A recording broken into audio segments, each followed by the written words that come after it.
ಇನ್ನು ಕೆಎಸ್ ಅಧಿಕಾರಿ ಡಾಕ್ಟರ್ ಮೈತ್ರಿ ವಿರುದ್ಧ ಸರ್ಕಾರಕ್ಕೆ ದೂರು ನೀಡಲಾಗಿದೆ. ಸರ್ಕಾರದ ಮುಖ್ಯ ಕಾರ್ಯದರ್ಶಿ ಹಾಗೂ ಕಂದಾಯ ಇಲಾಖೆಯ ಪ್ರಧಾನ ಕಾರ್ಯದರ್ಶಿ ರಾಜೇಂದ್ರ ಕುಮಾರ್ ಕಠಾರಿಯಾ ಅವರಿಗೆ ದೂರು ನೀಡಲಾಗಿದೆ.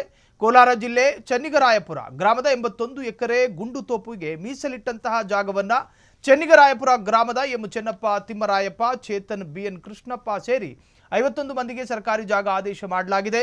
ನಿಯಮದ ಪ್ರಕಾರ ಗುಂಡುತೋಪಿಗೆ ಮೀಸಲಿಟ್ಟಂತಹ ಜಾಗ ಖಾಸಗಿಯವರ ಪರ ಆದೇಶ ಹೊರಡಿಸೋಕೆ ಅವಕಾಶ ಇರೋದಿಲ್ಲ. ಆದರೂ ಕೂಡ ನಿಯಮವನ್ನ ಮೀರಿ ಈ ಹಿಂದಿನ ಎಸಿ ಮೈತ್ರಿ ಅವರು ಆದೇಶ ಹೊರಡಿಸಿದ್ದಾರೆ.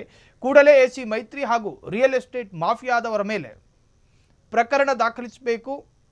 ಎಸಿ ಕೋರ್ಟ್ ಮೈತ್ರಿ ಹೊರಡಿಸಿರುವಂತಹ ಆದೇಶ ತಡೆ ನೀಡಬೇಕೆಂದು ದೂರಿನಲ್ಲಿ ಉಲ್ಲೇಖ ಮಾಡಲಾಗಿದೆ. ಮೈತ್ರಿ ಅವರನ್ನು ಸರ್ಕಾರ ಈಗಾಗಲೇ ವರ್ಗಾವಣೆ ಮಾಡಲಾಗಿದ್ದು, ಸರ್ಕಾರದಿಂದ ಅಧಿಕೃತವಾಗಿ ಆದೇಶ ಬಂದರೆ ಸೂಕ್ತ ಕ್ರಮ ಜರುಗಿಸಲಾಗುವುದು ಎಂದು ಪ್ರಾದೇಶಿಕ ಆಯುಕ್ತರ ಕಚೇರಿ ತಿಳಿಸಿದೆ. 51 ಮಂದಿಗೆ ಸರ್ಕಾರಿ ಜಾಗ ಆದೇಶ ಮಾಡಲಾಗಿದೆ.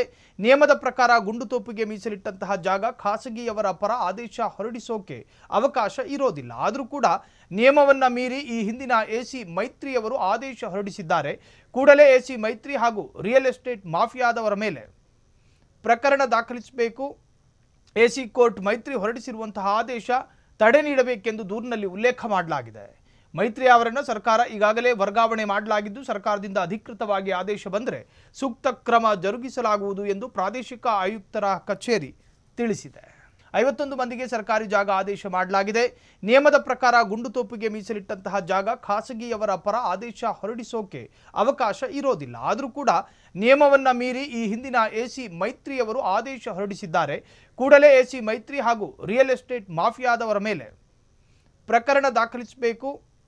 ಎಸಿ ಕೋರ್ಟ್ ಮೈತ್ರಿ ಹೊರಡಿಸಿರುವಂತಹ ಆದೇಶ ತಡೆ ನೀಡಬೇಕೆಂದು ದೂರಿನಲ್ಲಿ ಉಲ್ಲೇಖ ಮಾಡಲಾಗಿದೆ. ಮೈತ್ರಿ ಅವರನ್ನು ಸರ್ಕಾರ ಈಗಾಗಲೇ ವರ್ಗಾವಣೆ ಮಾಡಲಾಗಿದ್ದು, ಸರ್ಕಾರದಿಂದ ಅಧಿಕೃತವಾಗಿ ಆದೇಶ ಬಂದರೆ ಸೂಕ್ತ ಕ್ರಮ ಜರುಗಿಸಲಾಗುವುದು ಎಂದು ಪ್ರಾದೇಶಿಕ ಆಯುಕ್ತರ ಕಚೇರಿ ತಿಳಿಸಿದೆ. 51 ಮಂದಿಗೆ ಸರ್ಕಾರಿ ಜಾಗ ಆದೇಶ ಮಾಡಲಾಗಿದೆ. ನಿಯಮದ ಪ್ರಕಾರ ಗುಂಡುತೋಪಿಗೆ ಮೀಸಲಿಟ್ಟಂತಹ ಜಾಗ ಖಾಸಗಿಯವರ ಪರ ಆದೇಶ ಹೊರಡಿಸೋಕೆ ಅವಕಾಶ ಇರೋದಿಲ್ಲ. ಆದರೂ ಕೂಡ ನಿಯಮವನ್ನ ಮೀರಿ ಈ ಹಿಂದಿನ ಎಸಿ ಮೈತ್ರಿ ಅವರು ಆದೇಶ ಹೊರಡಿಸಿದ್ದಾರೆ. ಕೂಡಲೇ ಎಸಿ ಮೈತ್ರಿ ಹಾಗೂ ರಿಯಲ್ ಎಸ್ಟೇಟ್ ಮಾಫಿಯಾದವರ ಮೇಲೆ ಪ್ರಕರಣ ದಾಖಲಿಸಬೇಕು. ಎಸಿ ಕೋರ್ಟ್ ಮೈತ್ರಿ ಹೊರಡಿಸಿರುವಂತಹ ಆದೇಶ ತಡೆ ನೀಡಬೇಕೆಂದು ದೂರಿನಲ್ಲಿ ಉಲ್ಲೇಖ ಮಾಡಲಾಗಿದೆ. ಮೈತ್ರಿ ಅವರನ್ನು ಸರ್ಕಾರ ಈಗಾಗಲೇ ವರ್ಗಾವಣೆ ಮಾಡಲಾಗಿದ್ದು, ಸರ್ಕಾರದಿಂದ ಅಧಿಕೃತವಾಗಿ ಆದೇಶ ಬಂದರೆ ಸೂಕ್ತ ಕ್ರಮ ಜರುಗಿಸಲಾಗುವುದು ಎಂದು ಪ್ರಾದೇಶಿಕ ಆಯುಕ್ತರ ಕಚೇರಿ ತಿಳಿಸಿದೆ. ಕ್ಷಣ ಕ್ಷಣದ ಸುದ್ದಿಗಳಿಗಾಗಿ ಫ್ರೀಡಂ ಟಿವಿ ಸಬ್ಸ್ಕ್ರೈಬ್ ಮಾಡಿ, ಲೈಕ್ ಮಾಡಿ ಹಾಗೂ ಫಾಲೋ ಮಾಡಿ. ಹೊಸ ಸುದ್ದಿಗಳ ನೋಟಿಫಿಕೇಶನ್ಗಾಗಿ ಬೆಲ್ ಐಕಾನ್ ಮೇಲೆ ಕ್ಲಿಕ್ ಮಾಡಿ.